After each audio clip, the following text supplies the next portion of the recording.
way off. All right, we're going to try this again here. We're live again with the Meta Lab. So we're going to reintroduce ourselves in case anybody missed it. We have, of course, our regular staff members. We have Mike Payne, Jay Solomon, and joining us today, our special guest is the 2014 U.S. Nationals champ of Heroclix, Adam Friedman. You know, you keep saying this, but I have not gotten any paperwork yet that has confirmed for myself. But there's web postings and internet stuff, and they said. You've seen the commercial with was it Cameron Diaz? Just because someone says he's French on the internet doesn't mean it's true. Nobody knows you're a dog on the internet, right? No. This was a cat. Oh. Even better. Well, I guess everybody thinks you're a cat on the internet, I guess, nowadays, right? Oh, that's true. That's a long joke. That's probably not fit to go on air, so I'm just going to leave that one as it is. All right. So we're going to start with more recent news before we go back and discuss your success at Nationals. But let's talk about this weekend. You were at the WizKids Open in Illinois. Yes. Lots of good times, many clicks, much fun. So let's talk about the what happened there. We were discussing before the show that Captain Marvel had been one of the figures that's been kind of wrecking house in the Guardians of the Galaxy sealed. But you seem to see a different result in Illinois. Well, I mean, there's definitely a different result in Illinois. I think there's just a lot more to the meta than what has been happening with Captain Marvel. So, as an aside, the first event, I believe, was capped at 64 players. In an event of that size, I think Captain Marvel is going to do much better than she... So, it was 94 players at the one I was just at. The smaller the event is, I think the better Captain Marvel gets, because the handful of figures that have a really good Captain Marvel matchup are pretty much all at the higher rarities, like super rare and chases, which means that the more players you have in the event, the more likely you're going to get those one or two players who have just the figures they need in order to consistently beat Captain Marvel. Right. So putting that aside, yeah, our top 8 I think had 1, maybe 2 Captain Marvel teams. And I'm not sure if any of them made the top 4. Okay. Now you managed to pull a Beyonder and play that at the full 300. I played him at 300 because the rest of my pulls were garbage. And they weren't. I shouldn't say that. They weren't garbage. I didn't have. So afterwards, I decided to go through the set and kind of look through the figures, and I tend to have very strange ways of categorizing things. So there's a list of figures I now refer to as the lean on me figures. They are figures that you put on your team, they are the first thing that go on your team, and they are the figure that does the vast majority of the work. And the problem was, other than Beyonder, I just had nothing that could fill that role. And this isn't a format where you can go in with a bunch of, like, middly guys who are pretty good for their points, or even very good for their points, but aren't able to strike really far and aren't just... Basically, you need something that's actually in and of itself relatively oppressive in terms of its power level. Like, you need someone like a Starhawk or I was talking before, Thane is... That guy's brutal. Yeah. Something that can just basically put the hurt on the opponent quick, put it on him early, and just leave him... If everything goes as planned, everything goes well, your opponent's just not possibly recovering. Whereas when you've got, like, a bunch of, like, the 55 to 75 point figures, even when they're really good, like your Crystals, your Lockjaws, your Dire Wraiths, they're really good figures. I am not besmirching them in any way.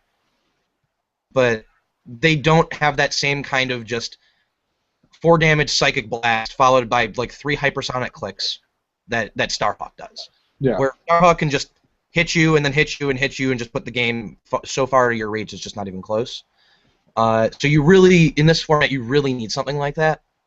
Right. It's just on the high end of the power level's really high in this set. And on the low end of the power level's pretty low. There's some figures I would probably just never play in this set. There's a handful of them. There's a lot of figures that I would really like to not have to play, but I would do so if my pool basically required me to. But yeah, a lot of this. So it's afterwards. I basically tried to come out with what I think are, for me, the top 5 most important figures in the set. You need to know all 5 of these figures inside and out for the event that you pull them and are able to play them, so that you're able to do it correctly. Because if you get any of these 5, there is a good chance you should be playing at least one of them. Yeah. And it's in order. It's Super Scroll, who I think is the best figure in the format, hands down. Sphinx and Thane. Those are your 3 just probably best figures in the format. Just in that order is where I would place them. After that, you've got 2 kind of weird slots. You've got Beyonder, who I played, who is in a weird place because there are some other figures that may be better than him in certain circumstances. But when it comes to things you open, if you open Beyonder, you should only not be playing him if you are sure you have something better. It's basically, are the other things in my pool actually definitely better than playing Beyonder at 300? If they are, then do that. But if they're not, you really want to give some thought to that. And the other figure is Major Victory, who is just the best support piece in the format. Yeah. He is himself an insane attacker with an effective 5 damage, 4 printed with the Perplex from his damage power. Plus he's a TKer, and he's only 95 points, so you can play him with a 200-point figure and TK them out, which is what the winning team at the event was Sphinx Major Victory. Which, given my after the event analysis, seems like, yeah, that sounds about right. You're playing 2 of what I deem to be the best 5 figures in the format. You're probably winning. Had it been Super Scroll and Major Victory, I would be equally unsurprised. Had it been Thane and... Can you do Thane and Super Scroll? What are their points? Thane is 115 and Super Scroll is 170. So yeah, they could fit on the same team. Wow. Yeah, Thane is insanely undercosted for what he does. You could Thane, actually, you know what? Now that I'm saying it, I think Thane and Super Scroll might be the best team in the format. I mean, to be fair, you're talking about Super plus Chase, so no one's gonna get to play that. But yeah. But if somebody pulls that, like, first of all, if you lose, awesomely. If you lose with Super Scroll Thane, you just probably need to stop playing. You know, I'd find a way to do it too. I'd do something stupid like. I mean, if I really tried, I'm sure. Okay. There's a really easy way. You just don't play Super Scroll correctly. You just never choose powers, and you're just too scared to choose powers. That's the way you lose with it. But I mean, if you're playing them reasonably competently, you're gonna need those dice to just shit all over you all day in order to not just basically crush everyone's soul. Well, yeah. Given the fact that he can actually, he has to choose 1 speed, 1 attack, 1 defense, and 1 damage. He doesn't have to. He can choose up to 1 of each. Yeah. Up to 1 of each. And then the penalty for doing so is at the end of the turn you roll a d6, subtract 1 for each power chosen, and then if you roll a 1 or less, then he takes 1 point of damage. Okay.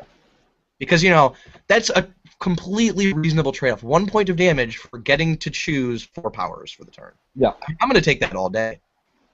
Especially because you can choose any 4 standard powers, pretty much. So once you've have taken 4 damage, just choose regen. Yep. No downside. Wow. And you know what though, it's one of those things like you were saying that the format itself has a lot of really good power figures, but a lot of them are a lot of the ones that you mentioned specifically are really in the higher rarity format. Oh, I mean, Sphinx is a rare, so you can get him pretty consistently. And then I mean, Captain Marvel is probably like on the next tier down. Yeah, she's uncommon. The 5 I just mentioned, and then Captain Marvel's probably somewhere in range of your Major Victory. Except she serves more of your main attacker piece than she's kind of awesome support piece that can go on virtually every team. Put it down, though. Listen to music. Take it. Okay. Is everything okay over there? I just muted his mic for him. Ah, okay. I saw the camera just go all wonky, and I think I saw like a crib, and I was like, oh god, I don't know what's happening with this baby. I think it was his. But his crib? Oh man, that's I don't know what to say to that. I really just don't. That just kind of derailed everything. Yeah. Sorry. So okay. Captain. So basically, after those 5, you've pretty much got you've got. I mean, it's a relatively here. Let me actually. I think I have a spreadsheet because that's what I do is spreadsheets because am very boring. While you're pulling that out, is this one of your personal methods in keeping track of what's good, what's going to be great in the format, what's autoplay, what you should play? So I come from I try to approach limited formats like sealed and draft and all that stuff from the way that I learned to do it in Magic the Gathering, which is basically you need to mentally categorize things in terms of priority, and it's basically certain things are just more valuable than other things. It's just for better or worse, not all figures are created equal. And so in the back of your mind, you really need to know which figures you're actively looking for, because that way when you're playtesting, you can make sure you know those figures inside and out, so that when you play against them, you know how to beat them, and you know what is necessary to beat them. You know when you need to basically just take what would normally be an unnecessary risk because you can't win otherwise. So like, sometimes putting all your guys out there in a place where they can all get pulse waved may just be the worst thing in the world. But if essentially doing that is the only way to actually win, because you basically if you're playing the team that's just like 4 Dire Wraiths, because that's just the only thing you can play, and you're playing against Sphinx, you may well have to just put all your guys up in the middle of the map, sacrifice 1 or 2 Dire Wraiths just to be able to get some attack done, because otherwise you just simply can't win if you let him do his whole loop thing from the middle of the map, pick off your guys at his leisure. So like sometimes you have to play in ways that you're not happy with, and you need to know when you're going to have to do that ahead of time, which is why you need to know how the really, really good figures work inside and out. Because if you're in a room of 64 players at two booster packs a person means that for every 5 players you got a brick, for every 10 players you got a case. That's 6 cases. Mm-hmm. Each case is going to have approximately 1 chase. Yep. And what, 3 super rares? Or no, 6 super rares in a chase? In a case, it's about 6 super rares. Okay, and then one of them becomes prime. a chase, basically? Yeah, it'll be 1 prime, 1 chase, and 6 super rares on average. 1 prime, 1 chase, and 6 supers. Okay. So you're talking about 64 players. That's 6.5 cases. This is the smallest WizKids Open so far, was 64, if I remember correctly. And so that you're talking 6 chases, and then, oh my goodness, what is that, like 50 super rares? Yep. Some absurd number like that? Yeah, when you're talking about 6 cases? Yeah. 36, based on the average, it would be 36. 36 super rares? How many super rares are in this set? Like 12? Something like that, yeah. Okay, so, I mean, if you're higher rarities, if you're talking about 6 of the chases in a 64-man event, you're looking to see it basically on average about 1 super scroll, probably 2 or 3 Thanes, probably 2 or 3 Beyonders, probably 2 or 3, who are some of the other, 2 or 3 Tyrants, probably 2 or 3 Dr. Spectrums, probably some number of other of the relatively good zombies, probably 2 or 3 of the Iron Man, and these are all supers. And if you've got these guys in the room, you need to know how they work, even though they're at the higher rarity. Yep, because absolutely. they're good, so that means they're going to make it to the higher tables if you're doing well. So, and then if you're talking about Sphinx, like the other rare who makes it into my what I would probably call my top 10, 15 is Martyr. She's got that stupid stealth hypersonic nonsense, and she's a rare. So how many rares are open in a case? Like 6. If we're saying 6 super rares per case, there's 20 packs per case. We're probably looking at the rest of the rares being 14 rares per case times 6. At least one copy of each rare per case on average. Yeah, give or take. There'll be like 2 or 3 that are going to be missing. So that means you're going to have something in the realm of. So we're looking at 6 cases. So you're looking at 6 Sphinxes in the room. Mm-hmm. Who's your Super Scroll Light? You're looking at 6 Martyrs in the room.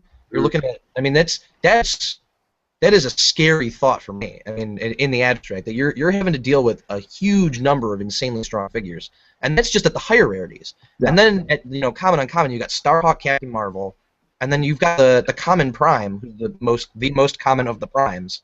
The Prime Marvel is also very good. Yep. And down in the commons as well, there's Major Victory. And Major Victory is common. I mean, so you've got a lot of really, really powerful figures across the entire rarity spectrum. Mm-hmm.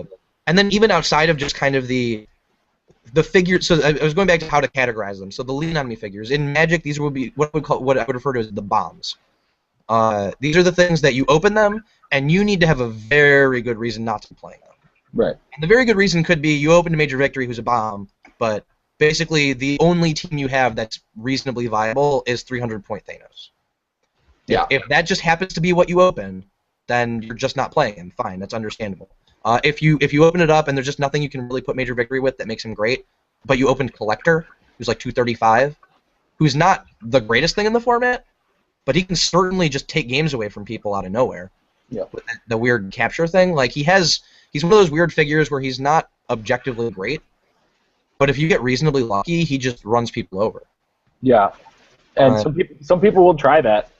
Well, I mean, sometimes that's all you got. I mean, sometimes you open your boosters and you go, I either play the Collector and then support pieces to like try and up his deck to make the odds better. I mean, he's not like he's got really good damage values the whole way through. He can increase his damage value if he gets hit onto like I think it's like clicks 2 through 6. He's got that every time he's hit, he gets +1 to all his stats until your next turn. So I mean, it's not like he's a bad figure. He's just got some problems in the fact he doesn't have move attack. Mm-hmm. And his attack values aren't as good as I want them to be. I mean, 11's good, don't get me wrong, but I really like a 12 attack value. I'm a big fan of 12 attack value. And then he's also got a weird point cost in this format where he's 235, which means you can't play him with any of the 75-point figures. Yeah, and then like there's no TKer at less than 85, I don't think, in the set, so you can't give him effective movement attack with TK. So that's the problem with him. He's in an awkward spot. If he was like 210 or 205 he'd be awesome. Yeah. Get him with Major Victory, and you're just like Major Victory Collector. This is gonna be brutal. Auto-play team, yeah. Well, I mean, I don't know. There's still things I'd play over Collector, but it's gonna be that'd be you. In the I don't know better. That would definitely be a very strong. Yeah, so it's relevant. So I mean, aside from something like that, where you're in a situation where you basically just can't play whoever your bomb is, you should be playing them unless you just can't. Is really what it comes. And a lot of them are things that you should always be able to play. Like you're always able to play Behounder as a full team. He is a full team. You never have to worry about that. Tyrant is a full team. You don't have to worry about that. Gladiator basically is a full team. You don't have to worry about that if you get him. Now, you may have something that's just better than Gladiator. You may have like Major Victory and then like 2 Mantises and then some insane Guardians of the Galaxy guy. Mm-hmm. Like something like that, I could certainly see playing over some of the less good guys that are themselves bombs, like Gladiator and Doom and Magneto. And then down from them, you've got kind of these just generically good guys. They do things that you know you're going to want, and they generally fill up your points because a lot of the really bomby figures are less than 200 or less. So that means you're going to have a significant amount of points left. Mm-hmm. And that's where your figures like Ebony Maw, Dire Wraith, Alpha Primitive, man, is that guy good. Yeah, for 30 points, like we've been looking at him actually. We've been talking about him a lot on our Facebook chats between myself and the team. And at 30 points, the potential to put out 5 damage if you're carrying a heavy object is with a 10 attack. It's not like he's even stuck at a 9 attack or anything. And there's quite a few Inhumans in the set. Yeah, and almost all of them are 75 points with the exception of Thane. So they're very easy to put Inhumans on your team and throw out. They just get those things absolutely motoring across the board. Yeah, so going back to like Sphinx, who's a rare. He's not even a super. He's just a regular rare. At 190 is his point cost. You can play Sphinx with an Alpha Primitive and any of the 75-point Inhumans. Yeah. And you got the Perplex for your Alpha Primitive or the Inhuman. You've got another potential attacker in the Inhuman, and then you get the Alpha Primitive who's got like a 9-square charge range. Yep. And then you get Sphinx because you needed it. Yep. Yeah. And it seems like a really neat set. I haven't personally got a chance to play a lot of sealed with Guardians of the Galaxy, and that makes me nervous when I hear rumors that we're actually going to get a WizKids Open in Canada. I may or may not have heard a rumor that may or may not be true and may or may not involve us getting one. That's a lot of caveat. But yeah, I've actually started thinking about the Guardians of the Galaxy as a sealed set and its play amongst itself, and it's very. I've always in constructed leaned away from one-man armies or tentpoles, and I'm starting to realize that when it comes to sealed, there's really the way to play. So there's a huge upside and a huge downside to one-man armies. And this is both constructed and in sealed. And the difference between them really comes down to whether you can mitigate what the opponent takes to the downside. Is really what it comes down to. The advantage of a one-man army, especially if it's a one-man army that they don't like, where it's not like team-based where basically have to off guys. The one-man army that's just the one figure, they don't kill your entire team. You get any points, you win. The game is over, you have won. Yeah. Congratulations, here is your victory. Which means that your opponent has to work a lot harder than you in order to win the game. And in a game where there is a time limit, that makes things really rough. I remember a while back I was doing some analysis just on Bizarro in the abstract from Slosh. I think he is way too unbalanced for Sealed. I just don't think he's remotely fair in Sealed. Because the problem is, you have to deal him damage 12 times. You have to deal him damage 12 times through his reducers and through his dodges and with attacks mostly. I mean, because that's the primary way to deal damage, which means you're going to miss some of the time. On top of that, he's a highly mobile piece. He's got flight, and you got to damage him 12 times. So that's going to be basically mean you're going to have to make 12 successful attacks through all his stuff over the course of the game. How many attacks do you really end up making during a game? In a series of a game, I think the most I've ever seen is I did manage to do 11 times damage on a Bizarro before he started running away from me. I mean, even in a normal game with like multiple figures on both sides, I don't think I've ever made more than 30 attacks in a game ever. Yeah. Like I don't think I've ever done it sealed. I think the game's always over by the time you hit 30 attacks. Yeah. And then on top of it, I mean, 30 attacks. If you're playing like a 3-figure team and all 3 figures are attacking, that's still like at least 10 turns. Yep. And I mean, turns take a while.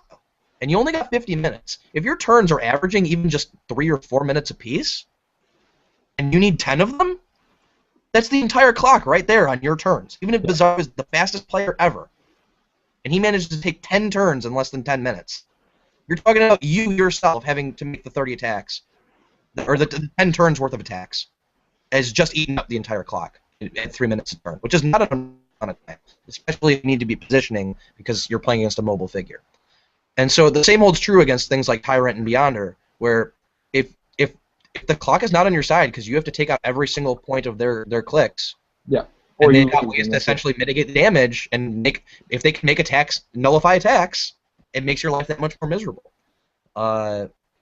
So they have a real strategic advantage just in overall in those kind of formats. Where you have it mitigated is in constructed mainly, where your attacks are way better. You can more consistently build to get more free attacks, so you need fewer turns to work with. Because you can use things like the Book of the Skulls to get hammer drops, to get your Quakes in, to get extra points of damage. It's easier to build around things like Despotellus, because you can get the free poison every turn, so you don't even have to make the attack rolls, and it's in addition to everything else. Those kind of effects. It's much easier to do those constructed because you have a much bigger pool of figures to work with, and you have every possible figure that's legal to work with, rather than just the small number of figures in the one set. So that's why constructed one-man armies tend to not be great, is because your opponents are going to have the tools to beat them. But in sealed, where your opponent's going to get 10 random figures, I mean, there's a little bit less than random because there's the rarity distribution, but essentially 10 random figures to try and find a way to take out 12 Beyonder clicks in 50 minutes. And I mean, Beyonder's dial, he's only got 3 defensive powers. 3 different defensive powers, that's it. He's got Impervious, he's got Invincible, he's got Barrier. And while you're not using Barrier very often, when you're talking about a team whose job is to run out the clock, if you need to basically force your opponent to lose a turn, Barrier can be very useful for that.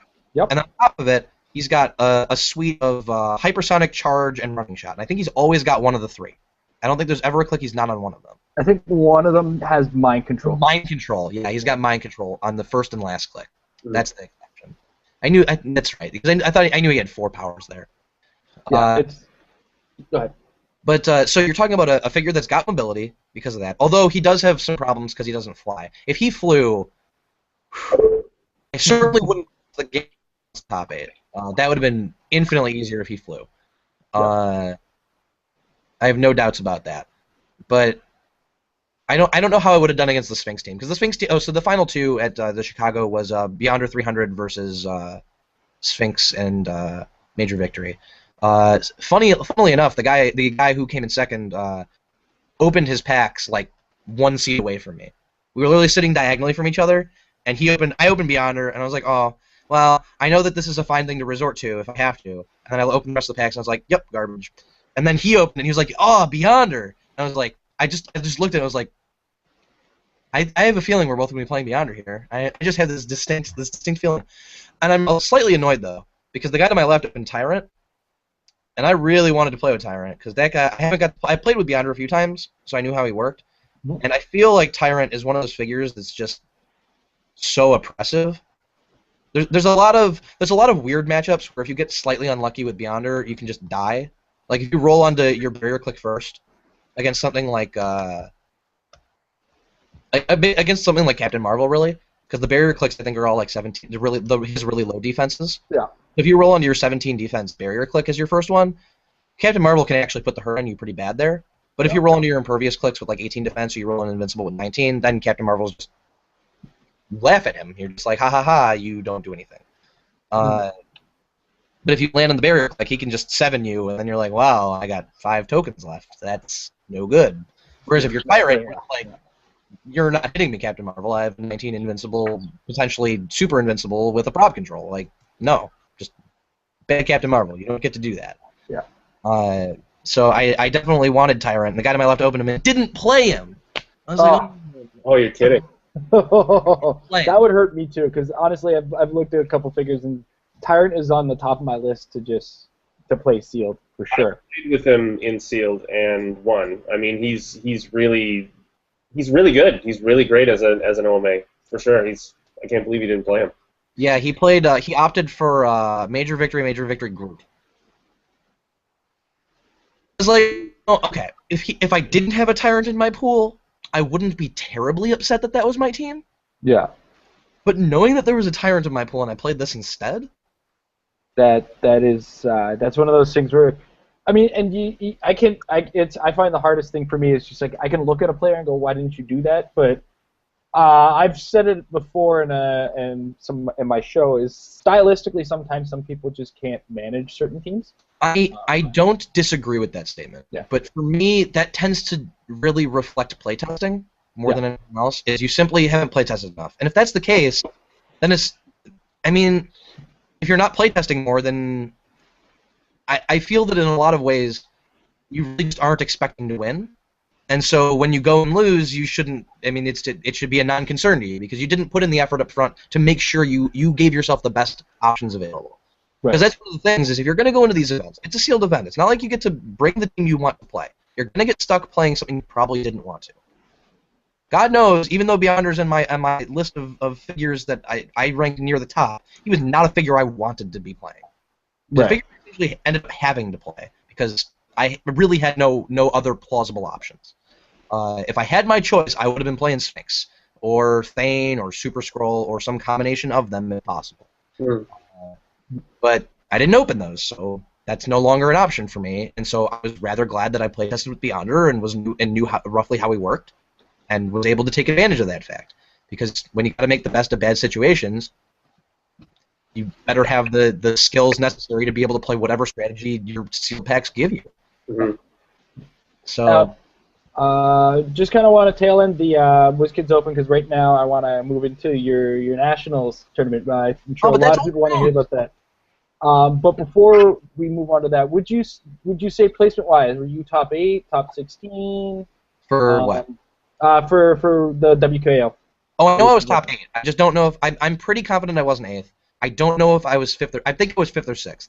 Because my points were. Because I believe there was one. So I went 2-1 in the Swiss portion, and then obviously in the other portion, the single portion, you have to go undefeated until you lose. I think there was one person who was 3-0 in the Swiss portion who also made it to top 8, which means they by default are a higher place than me because they have one more actual match win.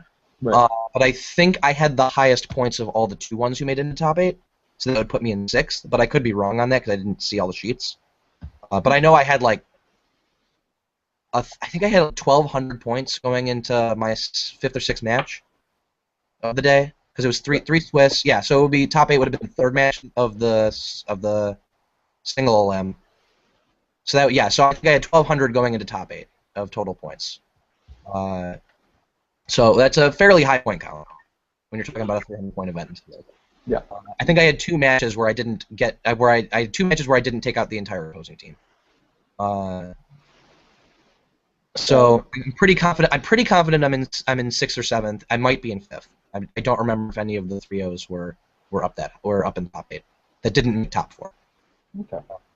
So, moving back in time now to 2014 Nationals. What was the experience like? What was your planning like? Your playtesting like? And what was the whole experience? The experience as a whole, just from playtesting to the big victory. What was it all like? A blur. If I had to describe it in a word, that would be it. A blur.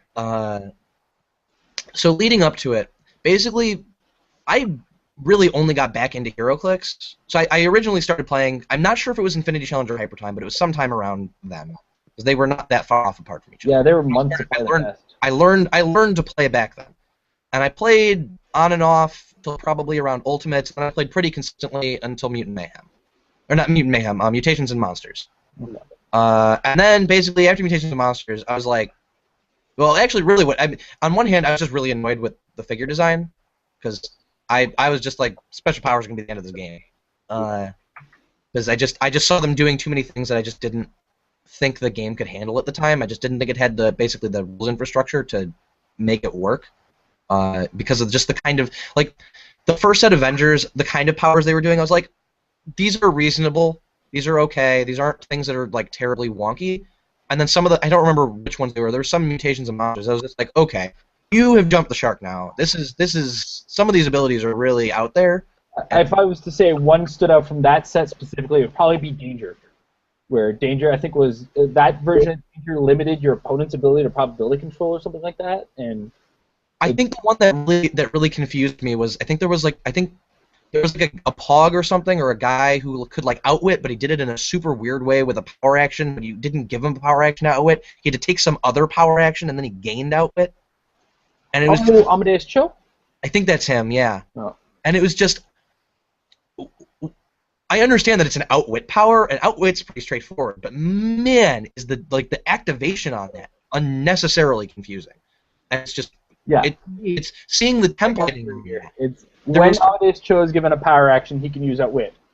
Why are you doing this? Yeah. Like, that was my first thought when I saw the figure. That's Mutations and Monsters, right? Yes, it is Mutations and Monsters. So I'm pretty sure that was the one that I was thinking of. It's just I saw that and I was like, I was just confused. I just couldn't like put my head around why you would do it this way and make it so confusing. And when they're doing it that way for like such a relatively simple concept, which is power action outwit, I just kind of at the time lost my faith in the ability to kind of rein it in. And so that was part of it. The other part was the GameStop I closed down. I wouldn't be able to play if I wanted to. In a big way, I wouldn't even stayed open. Other than probably I might have played C when the nets come out. That would have been it. I wouldn't have played much more than that. Which would have basically just been to show up and hang out with people at the shop. And then I was off the grid till basically last year when Anthony Barnstable of HC Realms notoriety. I found out apparently his name is like a pejorative in the rules forum. I didn't know that because apparently he's too much of a rules lawyer for them.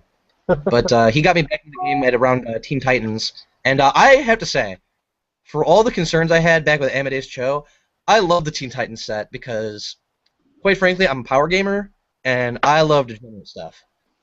And there's nothing more than I like than taking a million actions when my opponent doesn't get to do anything in the meantime. So I'm one of the few people, I loved Team Bases. On top of it, some of the fastest games ever. Only time I've been able to back play and complete 4 games in an hour. Managed to do it in maps. Like I played Justice League against like the Teen Titans team base. We played it 4 times in a row, and to be fair, there were a lot of weird rules questions that we weren't sure how they worked, so we just kind of had to wing it because we were playtesting. And basically, I think it went 50-50. Like I was playing Teen Titans, I won half of them, and the JLA won half of them. and it was just you never knew who won till it was over, but it was over relatively quickly. Yeah. So I was really a big fan of that in a lot of ways. Now, to be fair, for most people, having your kind of like Chase Super Booster figure pieces plus your super rares that have to get attached to it be the best figure in the format and way better than all the other figures in the format is not exactly the most attractive proposition. So on that end, I can understand why people didn't like them. But in terms of gameplay, I found them very enjoyable to play with overall. And I know I'm in the vast minority on that one. So Well, I'll just leave that as it is. I've expressed my opinion of them several times on the show, and we actually devoted a week to playing with them to get it out of my hair. And if I was to say one thing, it wasn't the fact that like they were overpowered or anything like that. It's my big beef was that the first game we played with them, I invited friends over. The new set had just come out, and the game was over in like 10 minutes, and it was just, so what do we do now? It's true. For casual play where you're just playing with friends, they are the exact opposite of what you want. I'm not going to deny that in any way, shape, or form. That's just not what they're built for. But I think that's fine. I don't think you need every figure in Heroclix to be designed to be played at the kitchen table with your friends. I think the whole point of the kitchen table is it's you and your friends. You can make up whatever wonky rules you want, and you can have whatever restrictions you want, because it's you guys. And if you guys don't do something there, you have a really easy solution. That guy's just not invited back. Yeah. I mean, if they're the kind of person who isn't going to listen to that in that kind of setting, then you already know who you're dealing with, and you know that it doesn't matter what the figure is. They're going to find some way to do something like that. Yeah. And I am one of those people. And if I wasn't invited back because I did something like that, I'd be like, okay, I may not be happy about it because I want to play, but it's reasonable and I understand it. But when it comes to, like, if you're talking about playing specifically competitively, like you want the game to be essentially a sport, or not an e-sport, but a term for board games that are, because I know they're calling like video games esports, but I don't think there's an equivalent term for board games. So whatever the board game equivalent Chess is the only one that's really in the high-level competition right now. Right. Okay. If you want it to be exercise like chess as a sport, you really need to have it be no holds barred, because part of the game is the metagame, which is the predicting what opponents are going to play, knowing what they're going to play, and finding ways to beat the best things. Yeah. I mean, you're things which are the best things, the ones that are favored against the ones you think they're going to play. Which means, but in addition to that, in competitive play, you don't really want games to last forever. The point of the games is not to, have these long fights where you can have fun with your friends. It's, to basically go through the motions and see if your tactics and plans work.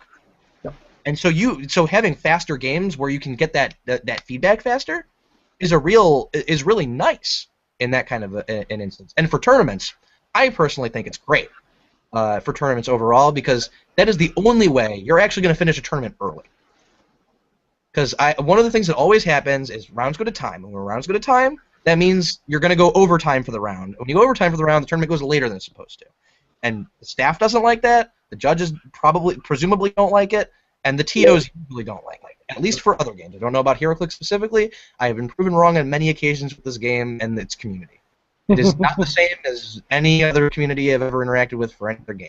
It is an anomaly in a lot of ways. But my presumption is that TOs, organizers, don't want to be going overtime. They just don't want it because they could be doing other things with their time, and they don't want to be closing late. They want to close time. Yeah. Early because the team bases is awesome in that regard. Yeah. Sorry, I thought you had a comment. No, I was going to jump in, but I was just kind of waiting for your internet to catch up here. It's a little bit laggy. Some of your things are getting cut in and out. So, but what I was going to say with regards to, I think you're right about the speed of that metagame. And as far as, I've had another conversation with another friend where, as far as design went, I thought team bases were kind of missing the point as it being a strategy game.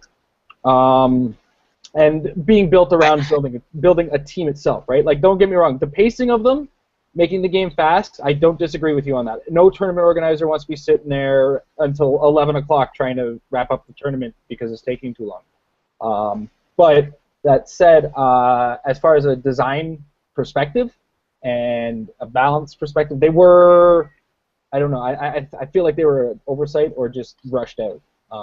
Some more thought. I don't know. Maybe. So it's there's kind of it's as with most things. I'm of two minds. On the one hand, I agree. On the other hand, I disagree. It's both. It is both. I both agree and disagree. And for two different reasons. I think some aspects of the game are not served well by team bases. But if you're talking about just the strategy involved with playing them, if you've ever played as yourself as a good player against another very good player, and both of you are playing essentially just the Justice League mirror match. Strangely enough, the Justice League mirror match is a very strategy-intensive game for the very simple reason that it is extremely unforgiving.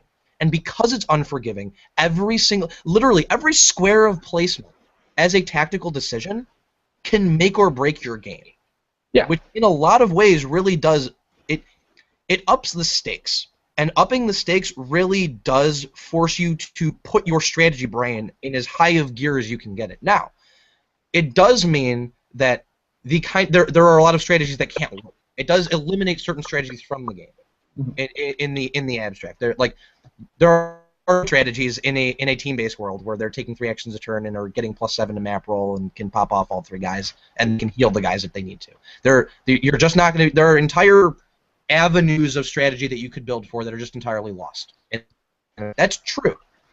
But team bases themselves are not really any less strategic in how to play them at the high level than anything else. It's just a different play style. And now a lot of people don't like that. Which I understand. It is not particularly fun, but it is brain testing in a lot of ways because there's a lot of math you have to do in terms of what hits you can take and when you can expose yourself and what are acceptable risks.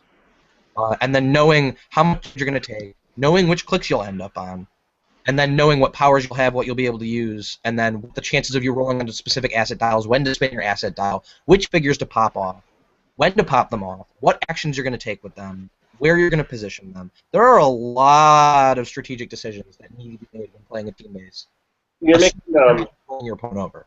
You're making Canadian Nationals come to mind for me because I'm pretty new to the game, and that's really one of the few frames of reference that I have at this point. But the only team base that was really being played this year at Canadian Nationals was the New Mutants team base. That's what I saw anyway. There may have been a couple others. And there was one X-Men Gold team. To get your number 8. Fair enough. There didn't seem to be any major strategic advantage to the New Mutants team base at the time. I think since the nerf, they've balanced it out somewhat. I mean, maybe overbalanced a little bit, but a lot of those games did go to roll-off. So I'm not sure. I'm not particularly happy about this. There are parts of the current modern game that I love, and there are parts of it I'm really frustrated with. I think this year at Worlds, we've seen the most roll-offs ever at Worlds. Patrick, actually, I remember when we had him on the show, he mentioned you and him played to one roll-off game. We had to roll off in the singles. Yeah. It literally, our game came down to pure chance in the end. And I've heard stories of other ones too. I've actually been witnessing, and that's one of the things of the one big problem I do have with the current meta is that the game is slow to almost a crawl, like a snail's crawl, and figures aren't dying. And part of it is when you get really competitive, people start to take their time. You have to pay attention to every single move, and also characters aren't moved. A lot of teams are based around not moving your characters out of the starting area. Back to this. Why would you expose yourself if you don't need to? I mean, it's exactly. Good sense.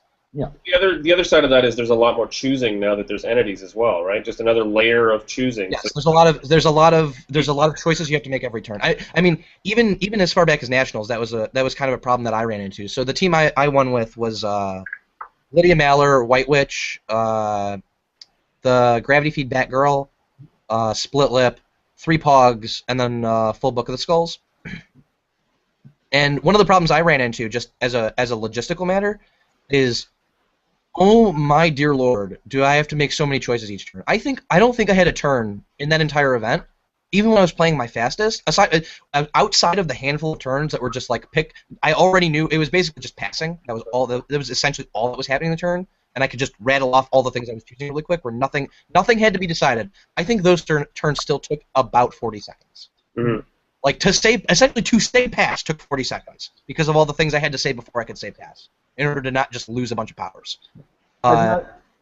Now that you're talking about it, my team for Canadian Nationals had a Book of Skulls and a series of figures with free actions, and just the beginning of my turn, not even the turn itself, the beginning of the turn effects took me a good solid 30 to 40 seconds just to go, okay, I'm doing this, and then I'm doing this, and I'm doing was that this, a fast turn or a long turn where it took 40 seconds? Because I know some of my turns, I seriously had I had 1 or 2 turns in top 8. I think one of them was against Masu. Or Masu, I don't know how to pronounce anyone's name. I think I had a turn where my beginning of turn stuff literally took 2 minutes because I couldn't figure out which power I needed, and I couldn't on two different powers. Like I couldn't figure out which power was the exact one I needed for Lydia, and I couldn't figure out exactly which one I needed for White Witch.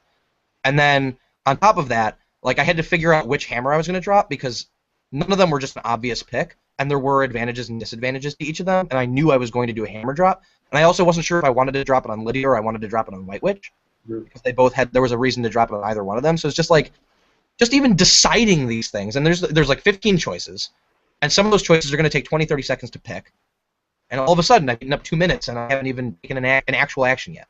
Yeah. So I mean, it is in some ways problematic. I do like it. It's one of those things in testing. I love it. It makes testing extremely enjoyable because there's so much to learn. Mm-hmm. And that is, for me, that's a very, very exciting part of the game is being able. It's a weird thought. It's in testing. My favorite experience is losing, hands down, because I almost always learn something valuable when I lose. Yeah. Just like extremely valuable. Like one of the things that I learned, and thank goodness I will not have to deal with this next year. Plastic explosives, I learned, is just stupid.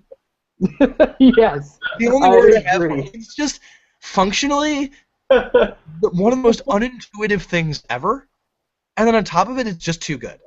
Yeah. It's seriously. I was playing because the team I ended up playing for Worlds was Phantom X, Bill, Despotelis with the Bill with Entity, Phantom X with Ion, and then a Power Plant with 6 ranks.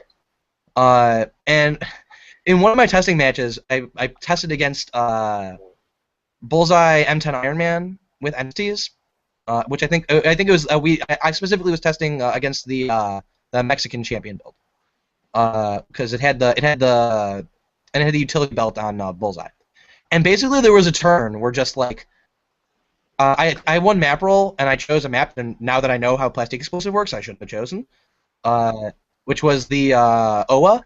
Because I wanted to hide up on that elevated portion with the blocking terrain. That's just obnoxious. Mm-hmm. And basically what happened was I had myself like holed up in there, and I managed to matter rearrange an entire set of blocking terrain so that he couldn't get through. And he's just like, plastic explosives? I was like, I don't even know what that does. And then I read it, and I was like, oh, dear Lord. So it's just 3 damage, everything within 4. So here's what I thought. I thought it did what the other side does. Like, the other side's like, you have to stand next to the blocking terrain. You have to take a power action. You can only put it in the one square you're next to. And it does, like, this weird, like, you have to take another power action to activate it. And this thing, you literally throw up to 3 grenade markers. Mm-hmm.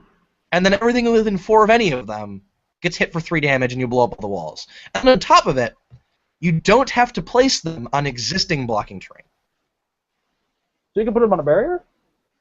No, you actually can't. It is like the one place. Barriers, you will not be able to place it next to a barrier.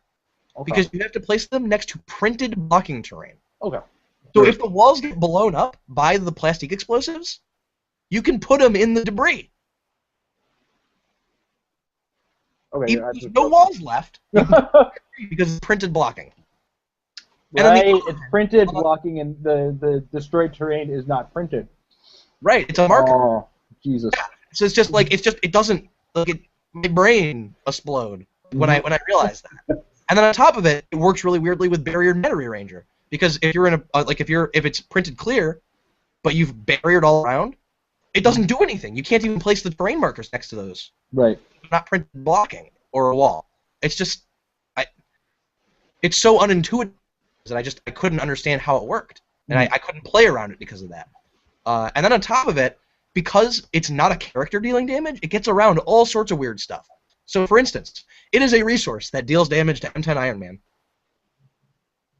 Because it's not a character. Yeah, because it's not a character dealing the damage, it's the resource itself, and M10 is only triggered by a character armed with a relic or resource. Because that makes perfect sense. You have this guy who isn't hurt by resources, except for plastic explosives, because, meh? Yeah.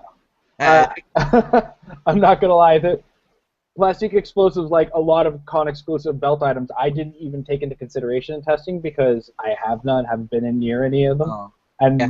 Night Vision Goggles murdered me in round 1 of day 2 of Canadian Nationals.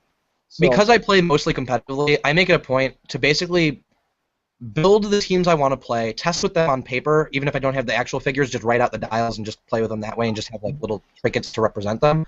And then once I'm satisfied with the team, go out and get the figures. Like, I don't have now I have actually a relatively sizable collection just because of prizes from various events. Mm-hmm. But, I mean, literally as of January 1st of this year, I did not own a single modern League figure. Sure. I actually didn't own. I played in. I think it was January 13th. Was the Tulsa Rock Super Q? We drove down there from Chicago, which I would highly recommend if you want to drive for 14 hours. If you want to drive for 14 hours, man, is that a scenic route? Tornado country. And I won that one, and I did not own a single figure I played with that weekend. So that's where I came from. I had to borrow everything. Which luckily I had friends who had very big collections, so that wasn't too big of a problem for me. I managed to be able to borrow a full power plant when it was still new, and a Shumagrat,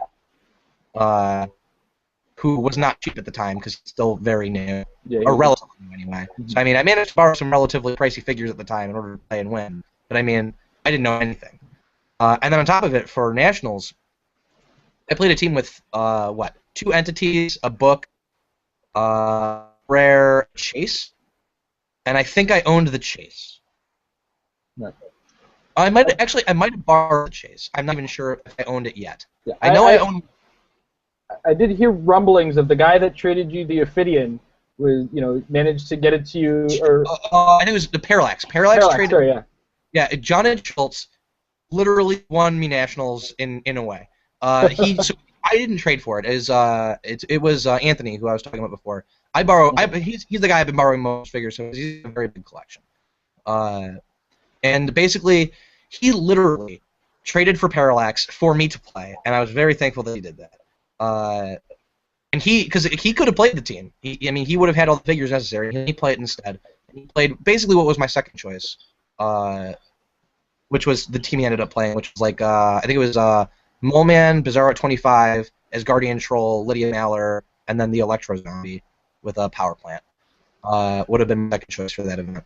But yeah, he got me everything I needed. And John Schultz, that's that guy's heart. That Parallax came in. The mail got dropped off 20 minutes before we left for Gen Con. Yeah, and that's where I was going with the story. Is I heard that part of it is it showed up just before you headed out to Nationals. I swear to God, I was at his house already. We were getting ready to leave. I drove over to his house, and then we were gonna drive from there, because we live near each other. And literally, I was getting ready to pack everything up, and the doorbell rings because of the package showing up. And I was like, oh, yes, there we go. That is just what I needed. I was really not looking forward to having to buy a Parallax at the con. No. God knows I would have had to pay $300. Oh wow! People try to sell it at the con and.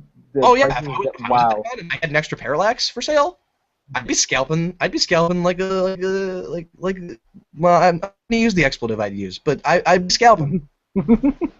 Are you kidding me? If someone likes to play with, they're gonna pay whatever you're gonna ask of them. I mean, unless it's clearly way too much. I mean, he was going for 200 anyway. The premium price of 50% more is not that unreasonable.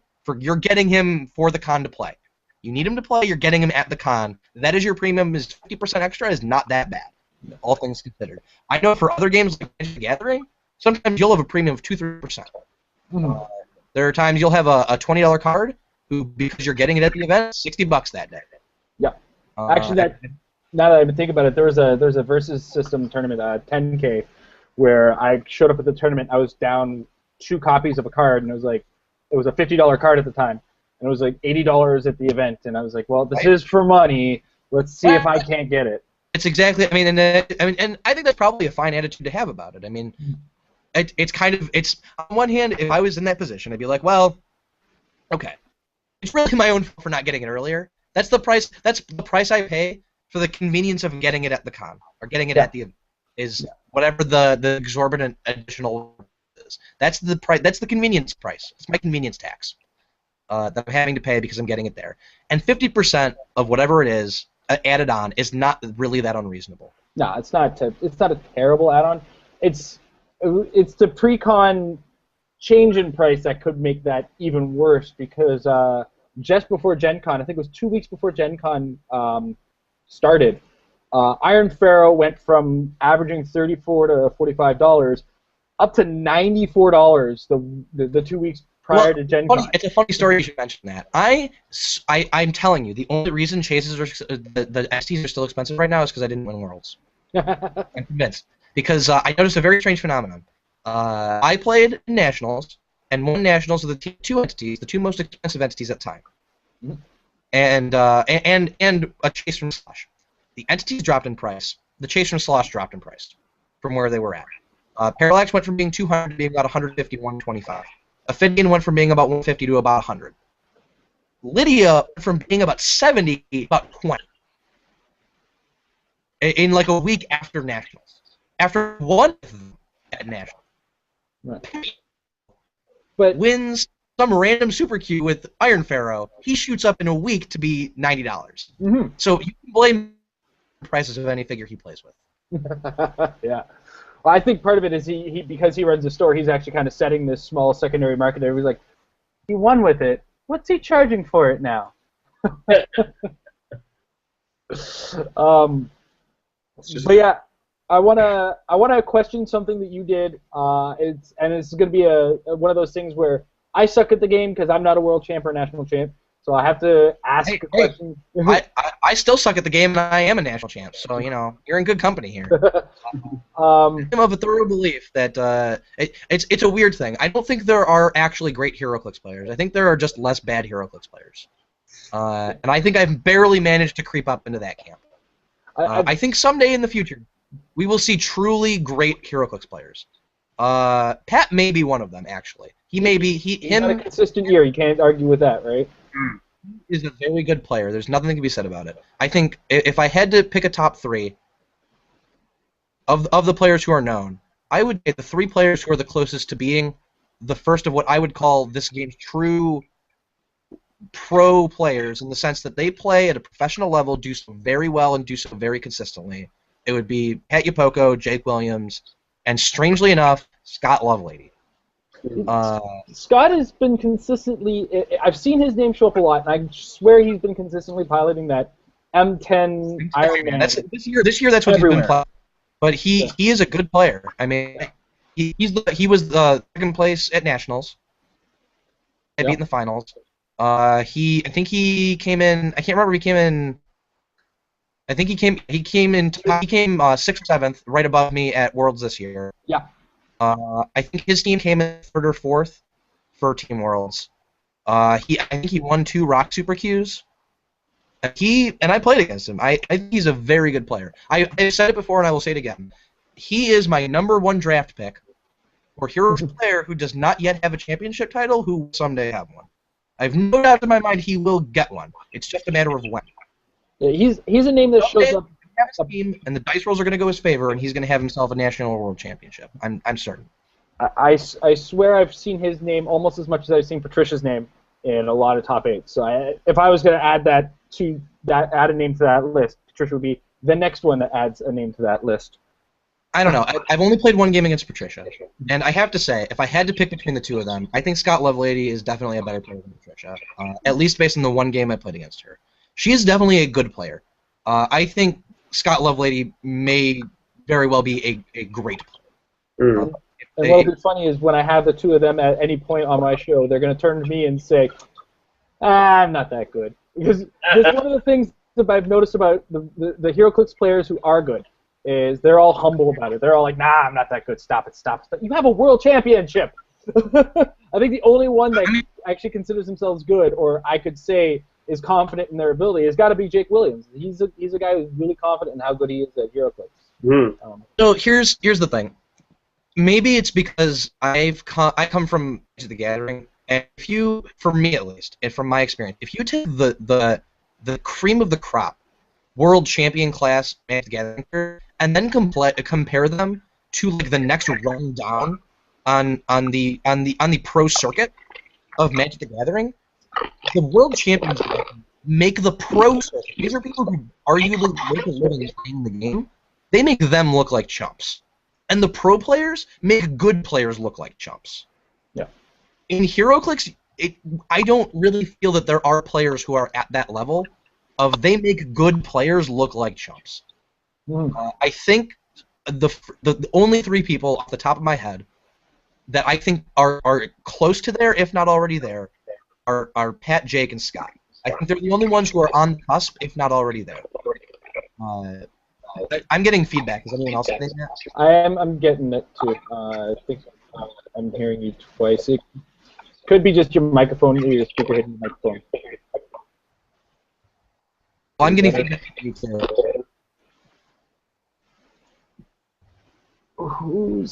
I don't know. We'll see. We'll keep going. If it gets worse, we'll see what we can do. But okay, I just wanted to make sure. Yeah, I can hear it too. I don't know whose end it's on. Yeah. Let's see if that works, maybe. So, my question before we got interrupted, when I was talking to Patrick about the games you played with him, he told me you probability controlled out of significant hits in order to disintegration beam away his power plant.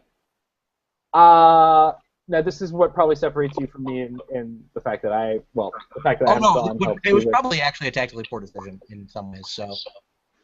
I But mean, it was a risky move, but it was one of those problems of I'm very bad with unfamiliar situations. It's why I have to put so much effort in playtesting. And so there are times where it is the correct decision to go after the power battery because A, your chances of hitting on the reroll are high enough that you're not losing much, or B, the damage isn't really the part you care about. It's you just getting rid of the resource is more important than dealing damage. Right. That is very often the case. Mm-hmm. At least in my experience, and especially if you know you're going to be able to get multiple attacks in over the course of a game, or you think you're only going to be able to get a couple.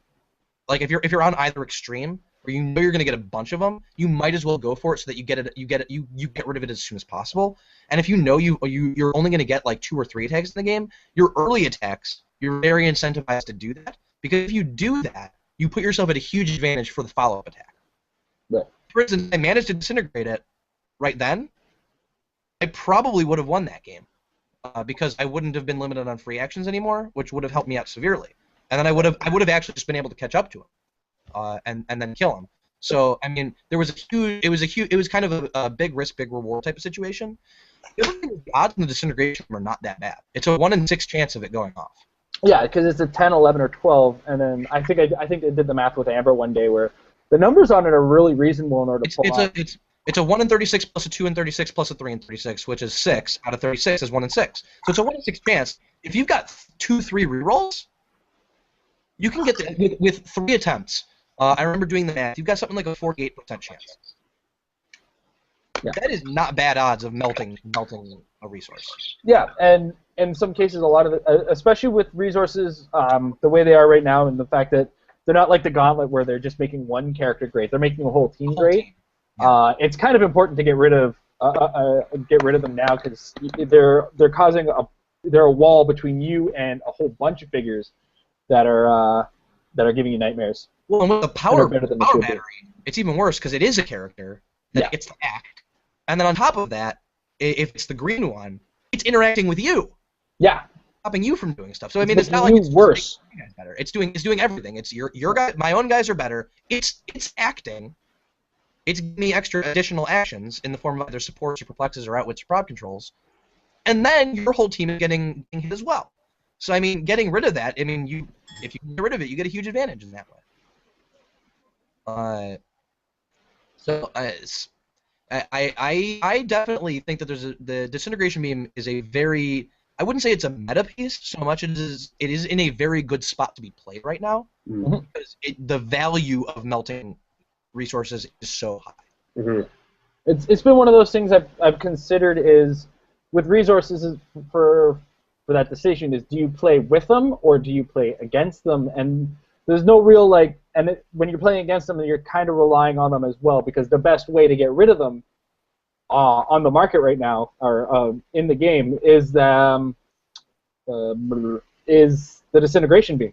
I mean, Dupe can mess with them, but that's just taking temporarily that one character's access to it and moving it to another character, and then it could get that again, right? With resources, it can do because he can do some really awkward things. Mm. Like for instance, I'm actually still not sure how the entire interaction works. So if this goes on a rules thread and they have to correct me, that's so be it. Like I've been wrong before too. Dupe with the power batteries, it's really weird. Yeah, because he doesn't move the constructs. Nope, because they're not relics. And you don't really move the resource to another character either, or no, you move the assignment because the power that assigns it says they are now assigned the resource. Yeah, that's right. The assignment of it goes to them, but it's just the construct stays, and then you can reassign it again. Well, but then it also causes illegality problems because it's not like the power says that they become a corpse member. It's a separate static ability that says things with constructs are corpse members and are assigned, and it's just So then wouldn't? Can you guys hear me? So then wouldn't it mean then, for instance, if one is a corpse member and has a construct on them, and then another person on that team doesn't have a construct assigned to them yet, you can actually make them a corpse member, but the original character still has that construct. I don't really know how it works because it's just so wonky. Yeah, and is the problem. I mean, but I think, and you know what? Give me a sec to double check the wording on the power battery because that'll just be the easiest way to make sure I'm not just completely off the wall. Well, the power battery itself is kind of off the wall when you think about it. I mean, but it's really cool though. I have to say, I'm very pleased. Okay, so when a friendly character has any constructs on its card, it is called a core member and it's assigned the power battery. So so here's what's weird. Because that is a static effect that always applies, I think what ends up happening is when Dupe moves it to someone else, the new guy becomes a core member, which also means they can't now be assigned a construct the normal way.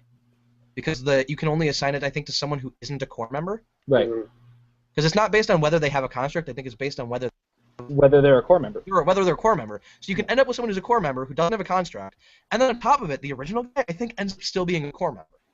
Yeah. I don't know whether you would... Yeah, that's true. Although the new core member would have to wait until number 5, I believe it is, on the power battery to get an actual construct. 5. I think it says someone who has a construct can get a construct. Oh, that's so weird. Well, because 5 is assign a construct to a core member. Oh, it is a core member. Okay. Yeah. I thought it was assign a construct to a guy with a construct. So so he would have to wait till 5 to get any. Yeah. Yeah, because 5 is that late dial power. It's well, you're about 2 steps away from being Infinity Gauntleted. So. Yeah, I mean, well, I actually saw Jake at Worlds. I think he killed 4 batteries with the Justice League team base. Because what people would do is they'd click into the last 2 clicks, and he'd just be like, okay, 4. Right, boom. Yeah. You know what? I've actually started to become scared of doing that. One, I have killed my own battery. I am personally responsible for 3 of my own power batteries dying. I don't understand. I don't understand why people click it that far. Honestly, I don't really need those powers. If I'm at a point in the game where I need a second construct on anyone, I probably wasn't winning that game anyway. And if I'm at a point where I need a second construct on someone, I probably wasn't winning that game anyway. Both of those are just how I feel about it. And so I don't really see, unless you really if you need the perplexity, outwit, or the prob, that's one thing. But I mean, I love that first click. 19 defense is going to make it really annoying to hit. And then on top of it, support is pretty much what I want from the battery. Yeah. I mean, that's for me, that's its best mode, is the support power. Because it's just heal your guys. Yes, all day. In every aspect or every time that I've pushed that battery to the end of the dial, it's been because I wanted the numbers out of it. Because when you hit those clicks with the 6 and the 5 on them, you're getting +1 for each construct on you. So. I mean, yeah, but it takes so. It's not. It just takes so long. It does. It takes. By the time you're at that point, I don't know. In my experience, by the time you're at that point, it actually doesn't make that much of a difference. Mhm. A +1 or a +2 to stats for like it's a +1 to most of your guys and a +2 to like someone. Mhm. It just isn't that big of a buff at that point. It's not like you're going to be on your best clicks then, most likely. Like there are going to be some circumstances where it's really helpful, but those are going to be circumstances where you could have just won anyway. Like if you're already at your top dial with most of your guys, what did you need the +1s for? Your top dial at the end of the game, like you should just be killing them. If you're not able to win top dial towards the end of the game, like you had a fundamental problem with your team in the first place. The +1s probably aren't going to fix. Honestly, I've only played with it in the sealed environment so far. Okay. Played Sealed, like that. that is true. In sealed, I have no idea. I haven't gotten to play with it yet. Every single venue I go to won't let me. Yeah, and that's up to the venues. I'm not gonna follow them. No, yeah. I find these event tournaments are the place where it's time to learn, and I really enjoy that my venue actually lets us use their resource because I'd rather learn how to use the resource in this isolated environment of the sealed of this set, and just see how it works with this stuff, and then I have to learn on my own for everything else, right? Yeah. And then it's just for functionality as well. I mean, I'm lucky in the sense that I get to play with my wife on a regular basis. She plays Heroclix with me. So it's pretty fantastic. Outside of other ways of playing with her, we have 3 kids, so there's proof that we've done it.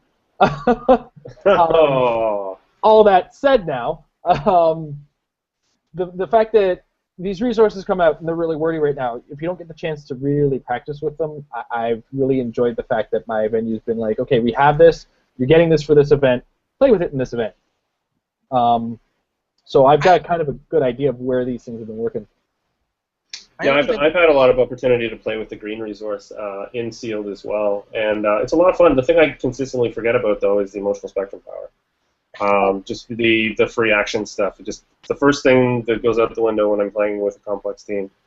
I also have played with a couple of the other colored batteries as well, just with friends over here, and they're a lot of fun. I never thought. Well, I mean, keep in mind I'm still new, but this many resources at once seems a little nutty. Well, if you look at each resource dial is exactly the same. There's no difference between the dial. The real difference is the spectrum power, because really every ring can go in every battery.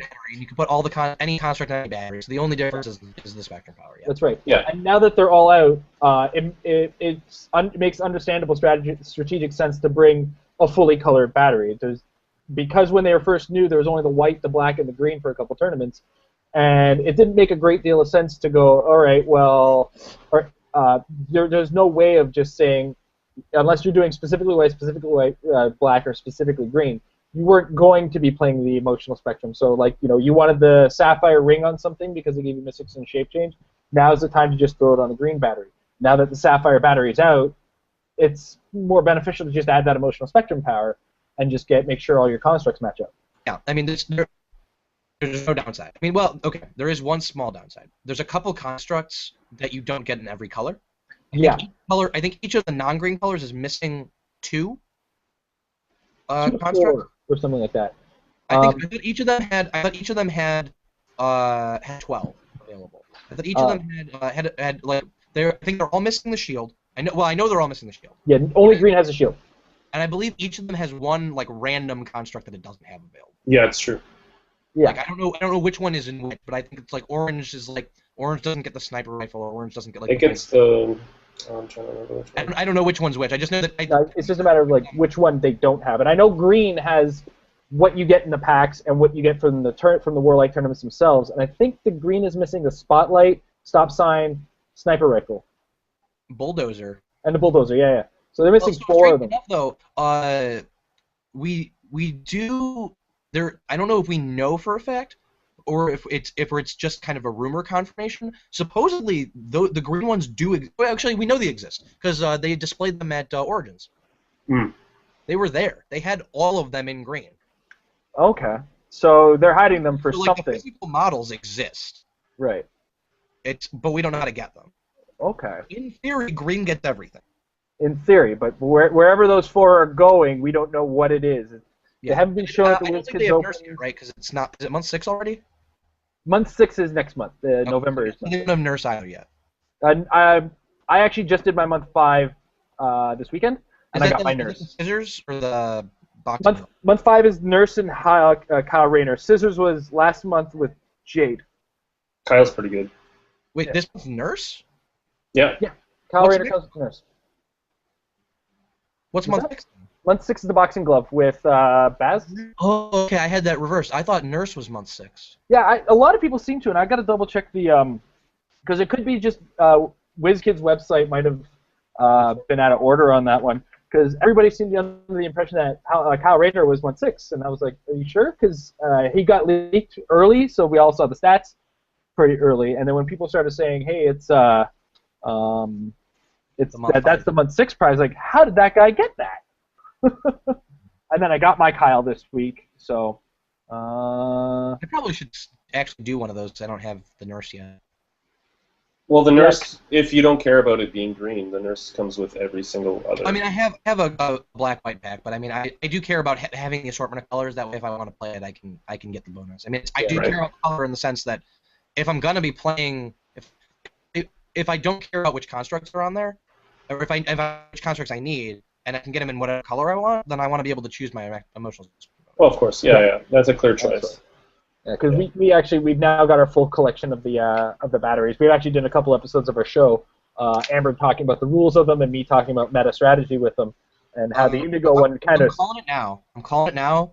2 best batteries, hands down. I'm not sure which one is better than the other, but hands down, it's going to be orange and green. You don't think Indigo stands in there? The which one? Indigo? Indigo's next. Indigo's definitely 3rd. Well, Star Sapphire as well. I'm sorry. I meant Star Sapphire, not Indigo. Indigo, I don't know where Indigo is. The one that's Mystics. The Mystic Shape Change one is 3rd. Yeah, that's and my reason for this is actually really straightforward. Being able to take away free action is a very rare ability. Yep. It's extremely rare. It's extremely powerful. And green's the only resource that does it, and it's also the only one with access to shield. So there's very little downside to the green one once everything's available. Well, and it gives everybody willpower as well on top of it, Yeah, right? well, I mean, and the ring's good, right? It's one of the few where the ring is actually really useful and the emotional spectrum. Yeah. Most of them, it's an either-or proposition. That one, they're both actually very valuable. Mm-hmm. And then you also get the weird, like, hard-to-outwit thing. Yeah, the rollout. Yeah, where they have to roll like a 4, 5, or 6, or else they can't outwit you. And then or they keep perplexed too. Oh, that's. I'm so rarely perplexed by my opponent. That's like a non-issue. But yeah, so the green one I definitely think is either 1st or 2nd. I'm not sure which. It just gives you probably the most value overall. I like this one because it reintroduces the opportunity to use tentpole or one-man armies as well into actual competitive play. I don't know. Maybe this is my inexperience coming through as well, but. As long as your character's a higher point value than who's attacking them, you get -2 to their attack roll. That's pretty incredible. Not to mention if you're playing outside of the Sinestro core to begin with, they get the Perplex Down ability, or if you're playing within the yellow lanterns, you get the +1s, right? Which is the same as everybody else. I think it's still really good. Okay. Everything after basically the first 3 resources that I talked about, the green, orange, and the Sapphire's the one with Mystics? Yep. Okay. After those 3, the rest of them are pretty all equal in my mind. There aren't any that particularly stand out. They're all situational. They all have places where they're the best thing to play. And that's going to be true. They're going to have places where they're actually better than even ones that I think are just in the abstract overall better for what they do for you. You're always going to find a case where with the team that you're playing or the particular of the environment are going to be that you're going to want to play one of the other ones instead. And that's true of every resource. I think the resource of the playable resources, and by playable I mean not Penguin and not the Batcave, because the Penguin and the Batcave are awful. I think the Phoenix Force is hands down the worst resource of the remaining ones. Which one, sorry? The Phoenix Force. Oh, the Phoenix Force. Yeah. Okay. Having said that, there are times it's what you play. That it is the best option for you because of what it gives you. Like that's just the way it works when you're talking about basically add-ons to characters. Is when things add different things. Sometimes the less powerful thing to add is still more useful in the end. I mean, I think in terms of raw power level, I think the power plant is probably the most powerful resource, followed by the utility belt.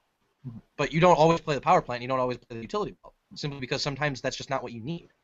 Well, back to the batteries or the power batteries for 1 second. I'm surprised that you don't include the Indigo one in there as like a close fourth, because of the range limitation. That's pretty amazing. So here's the thing with Indigo. I feel it's not really so much. So here's the problem with Indigo. If I remember reading it correctly, and it may just be I haven't played enough with it and I don't understand how it works. But if you just base any one of their characters with any one of your characters, you can target everything fine. There's no targeting limitation. I think it's actually the character doing the targeting. Is it that how it works? I thought it was if they're not within range of any character. I'll pull it up right now. Do you have it? Yeah. Absolutely sure. Here we go. Power battery Indigo.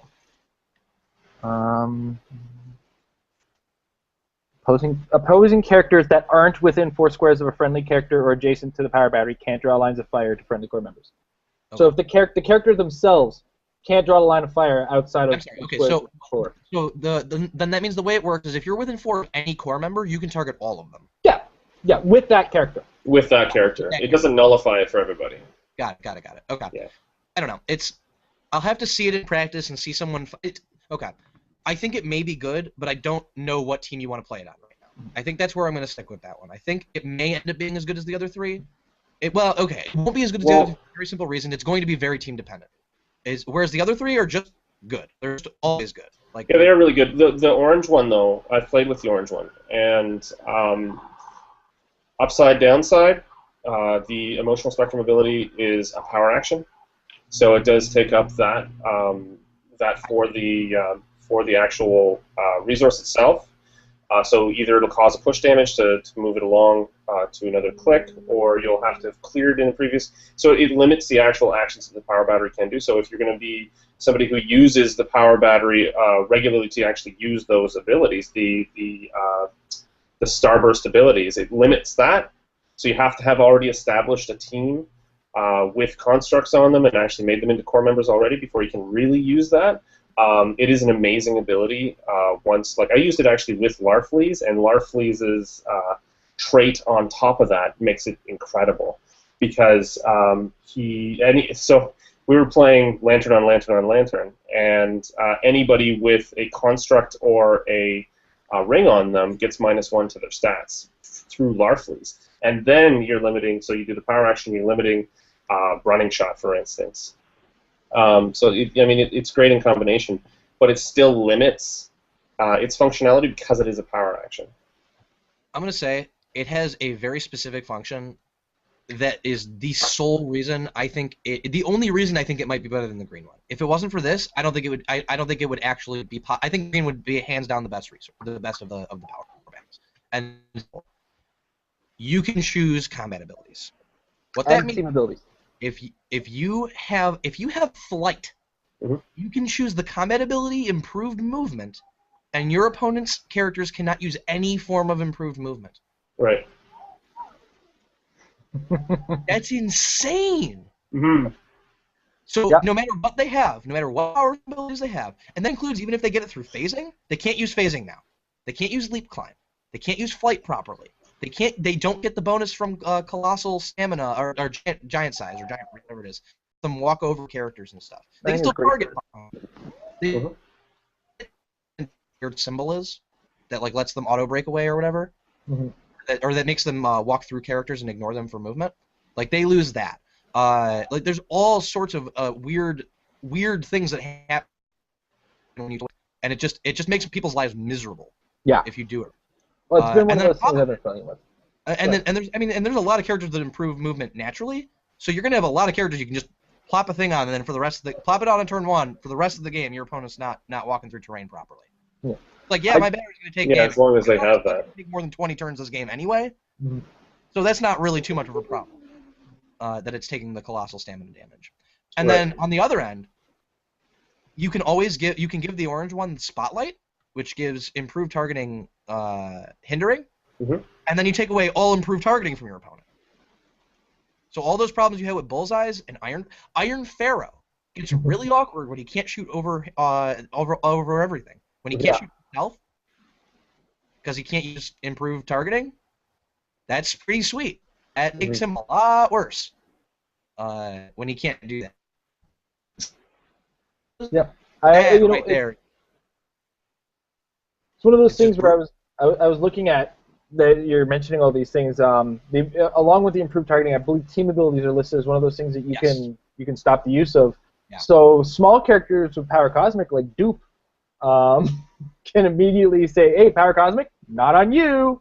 Well, he can, and then on top of it, but the only problem there is it doesn't hit quintessence, and you've got like this weird 50-50. Some have some of the other. If But only there's a parallax that could do something like that. If you have anyone with willpower or indomitable, so if you have indomitable says you can use willpower. Right. So if you have indomitable, you can choose willpower, the power, and then it takes away your opponent's willpower if they have that. It takes away their indomitable. If they have, it takes their ability to avoid pushing from Power Cosmic if they have that. Yeah, it it's takes a away very their ability to avoid it from quintessence because they all use it through willpower. Yep. That's a very pervasive limitation. So there's a lot of weird overlap like that with the orange one, where you can hit like 4 or 5 abilities essentially at the same time. Just by naming one ability. Yeah. So it is a very, very diverse and very powerful resource. The other thing is just there's a lot of teams where if you could just take away your opponent's ability to pulse wave, they just can't kill you. That's right. Nope. If you're like zombies team, if you're like a team with like zombies and stuff on it, and you can just take away pulse wave, like how do they kill you? Like that's the way you get around figures like that is with pulse wave, and now they can't use that. So whenever you don't want them to pulse wave, they don't get to pulse wave. Okay, well that's gonna be a real problem. And it's really easy to make that work because you can just put Ophidian on anyone. Yep. And then they get pulse wave whenever they want it. And on top of it, they'll get +1 to everything but damage because you're already playing the orange battery. Mm-hmm. That works really nice together like that just for free. And then if you and then with something like that, I mean, I haven't found an actual build for it. But if you really wanted to make your opponent's life miserable, you play like the orange battery with White Witch. And then White Witch is just, you take the free action return to say your team can't take more than 1 free action. So then you're kind of both playing the green and the orange power batteries. And then on top of it, playing her with the Ophidian at Nationals, because giving her pulse wave makes her like a real threat. I mean, she is only attack damage, but 10 attack 3 damage. But 10 attack 3 damage on your like, random utilities with pulse wave is just brutal. Yep. So you put her with it, and then you get to nerf whatever ability you want. You get to nerf pulse wave or whatever power you want that you need. And she has flight, so you can take away their improved movement. You can give her the spotlight, take away their improved targeting. So basically, virtually any power you need to get rid of, you probably can. And then on top of it, you get to make them not more than 1 free action a turn. And then you've still potentially got what's the minimum cost of the battery is 16. 16. So 97, 103. So you've got potentially another 197 points left. So I mean, you can play lot of room. You can play it with like, Super Scroll, which means you can take any power. You can take out any power you want because he can have any power he wants. And then you've still got another 20-something for an entity or something. Mm-hmm. I think you'd have room for an entity on Super Scroll if you wanted. Like, that's brutal. Super Scroll 170. Yeah, he's 170. So I think we said 197 points left over. It's 195 between the entity and the Super Scroll. That's if you're playing the battery at minimum, though, and at 16 points. I think the ring is 4 points, though, because the yellow ring is a little cheaper than most of the other ones. So you can actually get 2 constructs on the battery.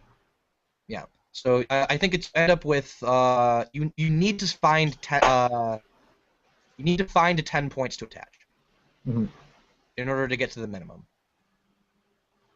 Which could actually be 2 things, even with Spotlight, because I think Spotlight's 6. You could actually have Spotlight Mallet, and wham bam, thank you, ma'am. You already have your 2 that you need.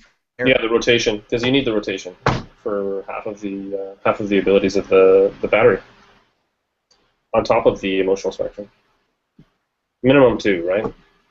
No, minimum 1. Yeah. Well, I know it is minimum 1, but in order for the battery to rotate at all, like use any of the other abilities, really, you need something to rotate. So, like the number 1 power is to assign, number 2 power is to swap. So swap between characters. I personally, I find myself, I mean, in the situations where I already have a bunch of stuff attached, I'll use them.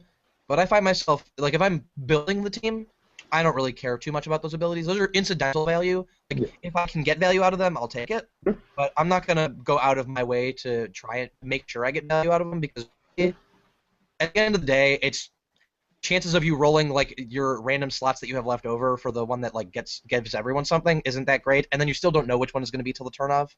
And so I can't rely on it. And so I'm going to do it if I have it available. Like, there's no question about that. But I'm not going to go building my team expecting to get it. And then similarly with the swap a construct, I mean, if I've only got 2 characters and 2 constructs, I'm going to put the construct I want each of those characters to have on them. Yeah. I mean, that shouldn't be... I'm just going to make sure the constructs I have are the ones that I want for them. So it's just not going to be that big of an issue. All right. Well, I do have to kind of cut us a little short. We're running out of time. My boys are going to be awake soon, and they'll just add noise to the background as well as we all got days to get on with. Adam, I want to say thank you very much for joining us on the show. It's been very, very interesting information. Great to hear what you've had to say about the game. There's a lot of learning value, so I'm hoping a lot of people get a chance to watch this episode. The 2 viewers who are down there, I hope you guys have been paying really good attention to what he's had to say, because I've learned some things. I know Mike was saying he's learned a couple of things while you've been going. So thank you very much for joining us. Mike, thanks for being on the show. Always. It's good. And I just want to, of course, throw it in. Within the next 15 to 20 minutes, we're hoping, Carta Magica should be going live on their Twitch.tv stream. That's twitch.tv/Carta Magica TV. They go live usually around 2:30 to 4 o'clock sometimes. On Sunday, they'll be playing their games live. If they're not live right now, take a chance to subscribe, follow them. And they're more casual games, less competitive, but it's a lot of fun to get a great angle on the game, and it's always good to watch some cool stuff. Once again, thank you very much, Adam, and thank you very much for watching.